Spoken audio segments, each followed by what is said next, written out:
दिव्यांगजनों के अधिकारों को मजबूत करने और समाज में जागरूकता पैदा करने के लिए सरकार और विभिन्न संस्थाएं कई प्रकार के कार्यक्रमों, नीतियों और अभियानों का संचालन करती हैं और ये प्रयास दिव्यांगजनों के लिए समानता, सम्मान और गरिमापूर्ण जीवन सुनिश्चित करने के लिए है। न्यूज 18 राजस्थान आज से दिव्यांगों के लिए सुगमय हक हर किसी का अभियान शुरू कर रहा है, जिसमें दिव्यांगों के अधिकार, योजनाओं और ग्राउंड रियलिटी बताई जाएगी।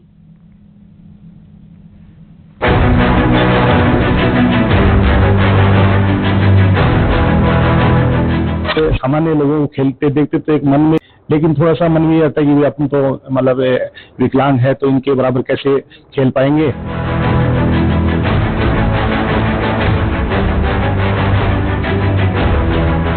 शरीर लाचार था, लेकिन मन हार मानने के लिए तैयार नहीं था।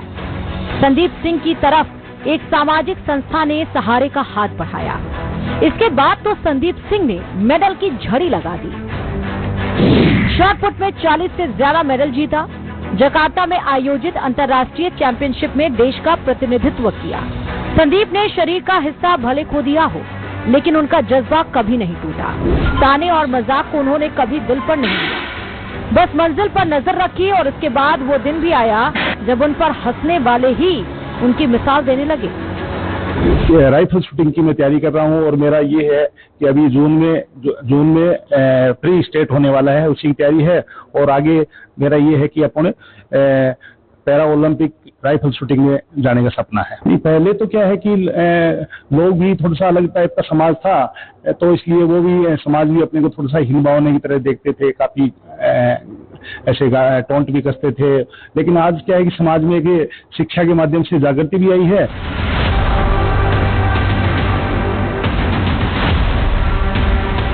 संदीप की तरह ही कहानी चिड़ावा के सचिन वर्मा की भी है। हट्टा कट्टा शरीर किसी बॉडी बिल्डर की तरह, लेकिन दोनों पांवों से मजबूर। हादसे में ट्रेन से दोनों पैर कट गए। लोगों के ताने सहे, फिर स्टेट पैरा चैंपियनशिप में जीत हासिल कर सबको जवाब दे दिया। सचिन का कहना है, अगर सही सपोर्ट मिले तो दिव्यांग देश के लिए बेस्ट प्रदर्शन दे सकते हैं। गवर्नमेंट अपनी तरफ से करती है, लेकिन वादे भी करती है, लेकिन विकलांगों के लिए एक वादे ही रह जाते हैं, वो पूरा नहीं होते। मतलब कभी भी देख लो आप, मैंने पिछली मतलब एक पेंसिल को लेके देखी थे अपन, मतलब विकलांगता की जो पेंसिल आती है वो भी टाइम से नहीं मिल रही है। गिडानिया के अरुण दाधीच की कहानी भी काफी प्रेरक है। इन्होंने साबित कर दिया कि दिव्यांगता कोई अभिशाप नहीं है। स्पेशल ओलंपिक भारत के athlete shot put, wheel chair, rugby और ताइक्वांडो जैसे खेलों में सक्रिय हैं। अब तक 3 नेशनल और 10 स्टेट मेडल अपने नाम कर चुके हैं। 400 से ज्यादा खिलाड़ियों को खेलों से जोड़ चुके हैं।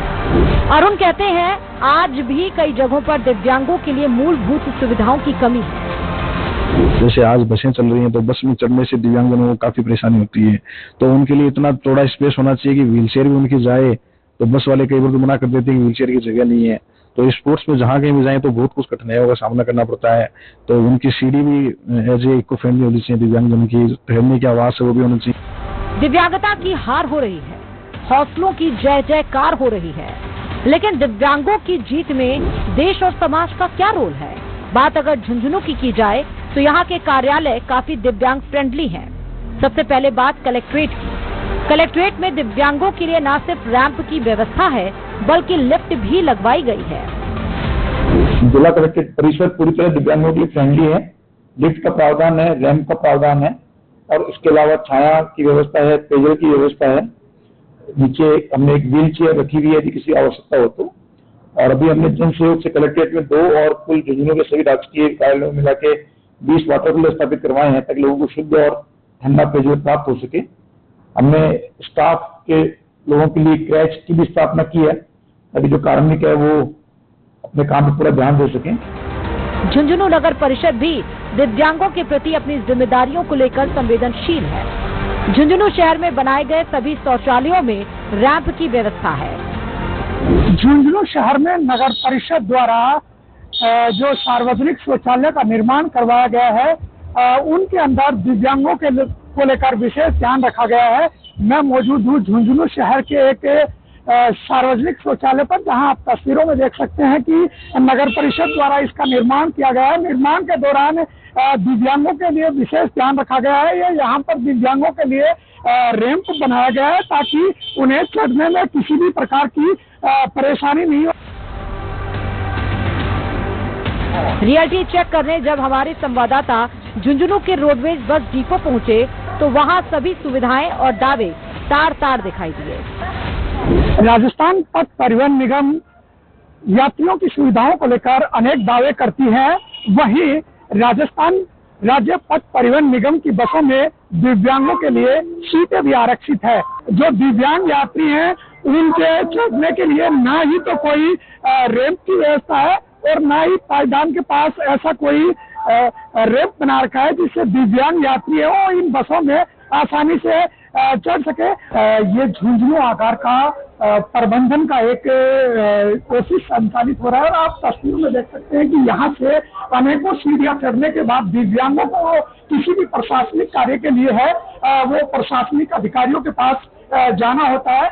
यहाँ पर लिफ्ट की और रैंप की कोई व्यवस्था नहीं है ताकि दिव्यांग आसानी से उच्च अधिकारियों के पास पहुंचकर अपनी समस्याओं को लेकर उन्हें अवगत करवा सके। आप तस्वीरों में देख सकते हैं कि ये महिलाओं के लिए विशेष वातानुकूलित आधुनिक बनाया गया है और इस सुलभ शौचालय में जो रैंप का निर्माण है वो भी करवाया गया है ताकि दिव्यांग जो महिलाएं हैं उनको किसी भी तरह की परेशानी नहीं हो।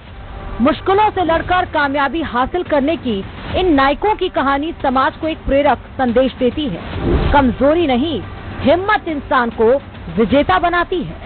न्यूज़ 18 राजस्थान के लिए झुंझुनू से कृष्ण सिंह शेखावत की रिपोर्ट।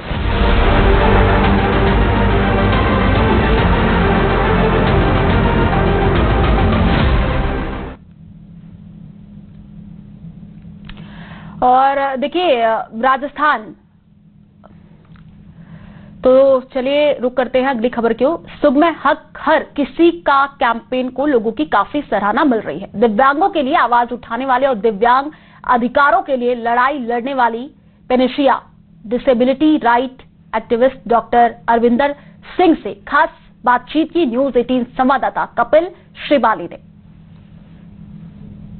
हमारे साथ इस समय मौजूद हैं डॉक्टर अरविंदर सिंह। उनसे हम बात करेंगे हमारे कैंपेन के बारे में, सुगम्य हक हर किसी का। डॉक्टर साहब, नेटवर्क 18 ने कैंपेन शुरू किया है, क्या कहना चाहेंगे इस कैंपेन के बारे में? ये कैंपेन बहुत बड़ा स्वागत है क्योंकि जो सुगम्यता, जिसको हम एक्सेसिबिलिटी भी कहते हैं, that is the basic thing. क्योंकि किसी भी चीज को अचीव करने के लिए उस जगह पर पहुंचना जरूरी है। जैसे कि अगर मुझे जॉब का इंटरव्यू देने जाना है तो जॉब के प्लेस इंटरव्यू तक पहुंचना तो पड़ेगा ना। तो उसके लिए मुझे पब्लिक ट्रांसपोर्ट यूज करना पड़ सकता है, बसेस यूज करनी पड़ सकती है, ट्रेन यूज करनी पड़ सकती है, जो लोकल ट्रांसपोर्ट है वो यूज करना पड़ेगा। और प्लस जहां पर इंटरव्यू हो रहा है वो वाला जो ऑफिस है वहां तक तो मुझे पहुंचना पड़ेगा। तो इन सब जगहों पर बहुत सारी बाधाएं आती हैं, जितने भी दिव्यांग या शारीरिक रूप से अक्षम लोग हैं। तो ये जो अभियान है सुगम्यता और जो एक्सेसिबिलिटी, जो कि फंडामेंटल राइट है, उसको न्यूज़ 18 ने मुद्दा उठाया है। इसका बहुत बहुत स्वागत है। सर, अगर हम लॉन्ग बैक की बात करें तो जिस तरह की समस्याएं दिव्यांग फेस करते थे, आपके द्वारा भी जब काम किए गए, क्या सोसाइटी में कुछ परिवर्तन आया है? अभी परिवर्तन की जरूरत है, लेकिन क्या कुछ परिवर्तन आया है सोच में? देखिए, सबसे पहले तो जब आप क्वेश्चंस पूछते हो ना, तो सामने वाले के अंदर एक प्रोसेस जागृत होना शुरू होता है कि अच्छा क्वेश्चन पूछा जा रहा है, मतलब इम्पोर्टेंट होगा। तो अभी जैसे रेलवे स्टेशन पे हमने जब काम करा, क्वेश्चंस पूछे, तो उन्होंने कुछ स्वयंसेवी संस्थाओं को उन्होंने बुलाया और उन्होंने वहां पर कुछ बैनर्स लगवाए कि हमने इस तरह के कुछ वॉकर्स रख दिए हैं, हमने कुछ इस तरह की सीढ़ियां रख दी हैं, तो उसको इस काउंटर से उपलब्ध करा दीजिए। तो ये एक बहुत अच्छी सोच है। फिर अभी जब मैं पुलिस ऑफिसर्स के पास गया था, एसपी साहब थे योगेश गोयल जी, तो योगेश गोयल जी ने भी अभी जितने थाने बन रहे हैं उन सबके लिए बोला कि भाई मैं रैम बना रहा हूँ। अभी किशनपुर पे भी थाना बन रहा है, तो उन्होंने ऑन कैमरा भी बोला था कि हमने उसके अंदर भी रैम बनवा दिया है। अभी मन्ना लाल रावत जी से बात हुई थी, हमारे एमपी साहब से, तो उन्होंने भी वीडियो पर भी इसको बोला और परिवहन निगम को और इनको जो है आदेश भी दिए। मैंने भी अभी एक कल लोक अदालत गया था, और लोक अदालत से समन्स इशू करवाए हैं परिवहन निगम को कि वो आकर जवाब दें कि वहां पर बुनियादी सुविधाएं क्यों नहीं है। तो जज साहब ने बस उनको बोला और उन्होंने फट से सम्मन भेज दिया। तो बदलाव तो आ रहे हैं और आप लोग के सहयोग से और बदलाव आएंगे। हम कुछ पब्लिक ट्रांसपोर्ट के प्लेस पर गए, वहां के अधिकारियों से जब हमने बात की तो उनका कहना है कि दिव्यांग यदि हमसे संपर्क करेगा तो हम उसको सुविधा मुहैया करा देंगे। अगर हम बस स्टैंड की बात करें तो अधिकारी का ऑफिस पहली मंजिल पे, वो संपर्क कैसे करें? हाँ, नहीं करेगा ना। मैंने इस पर ऑलरेडी बोला हुआ है कि ये तो क्या टालने वाली बात हो गई कि आप पहुंच गए, वो देख रहा था, मीडिया पूछ रहा, तो उसने कहा था आएगा तो हम कर देंगे ना। ये तो देखिए बेकार की बात है और कोई नहीं करेगा। उसको पहली बात तो बताओ कि आप जब दिव्यांग व्यक्ति बस स्टैंड जा रहा है तो उसको क्या पता कि किससे मदद मांगनी है। तो अगर आपने बोर्ड भी लगा रखा होता कि दिव्यांग व्यक्ति मदद के लिए यहाँ आ जाओ, और वो व्यक्ति वहां जाके बोलता और वो अधिकारी को बोलता, तब भी समझ में आता। तो बसेस की हालत खराब है, चढ़ने के लिए प्लेटफॉर्म्स ऊंचे नहीं हैं, रैंप्स नहीं हैं। अगर आप वहां पर जाएंगे बस स्टैंड पर तो टॉयलेट्स चाहिए, टॉयलेट्स भी नहीं है, टॉयलेट्स के ताले बंद पड़े हुए हैं। तो स्थिति खराब है साहब। बिल्कुल, आपसे बात करके भी ये लगा कि जमीनी हकीकत कुछ और है, दावे कुछ और है। और हमने हमारे कैंपेन के माध्यम से भी जब देखा तो निश्चित तौर पर जमीनी हकीकत दावों से काफी अलग है। सरकार से क्या अपील करना चाहेंगे? सरकार, देखिए नाम ही सरकार है ना, तो शक्तिमान है सरकार। सरकार के पास क्या नहीं है, सरकार के पास धन है, पावर है। तो आज अगर सरकार इस बात को ठान लेगी कि ये करना है तो वो काम देखिए होता ही है ना। तो अगर सरकार चाहेगी कि वो दिव्यांगों के अधिकारों के लिए काम कर ले तो डेफिनेटली काम होगा। और एक सरकार को मैसेज भी दे देता हूँ, सरकार को लगे अगर ऐसा कि साहब बहुत खर्चा हो रहा है, ये तो पैसा कहीं वेस्ट ना हो जाए, रिसोर्सेज वेस्ट हो रहे हैं या दया में जा रहे हैं, तो ऐसा बिल्कुल भी नहीं है। WHO की रिपोर्ट पढ़िएगा, उसमें बिल्कुल साफ साफ लिखा है कि अगर आप $1 इन्वेस्ट करते हैं इंक्लूसिव सोसाइटी पर तो उसका 10 गुना रिटर्न आता है। तो इंक्लूसिव सोसाइटी बनाना भारत के इकोनॉमिक डेवलपमेंट के लिए भी उतना ही जरूरी है। आज मैं भी सोसाइटी पर कंट्रीब्यूट कर रहा हूँ, 80% डिसेबिलिटी है। मैंने सोसाइटी से क्या लिया? कुछ नहीं लिया, सिर्फ एक एजुकेशन ली अच्छी और फिर सोसाइटी को कंट्रीब्यूट कर दिया। तो मेरे जैसे बहुत सारे भाई हैं, मेरे जैसी बहुत सारी महिलाएं हैं जिनको अगर आप उचित अवसर और सुगम्यता दे देंगे तो वो भी सोसाइटी में कंट्रीब्यूट करेंगे, समाज पर भार नहीं बनेंगे। बिल्कुल, यही सुगम्यता देने के लिए न्यूज 18 द्वारा ये कैंपेन शुरू किया गया और डॉक्टर अरविंदर सिंह ने इस कैंपेन को लेकर विस्तार से अपनी बात न्यूज 18 के साथ में शेयर की है।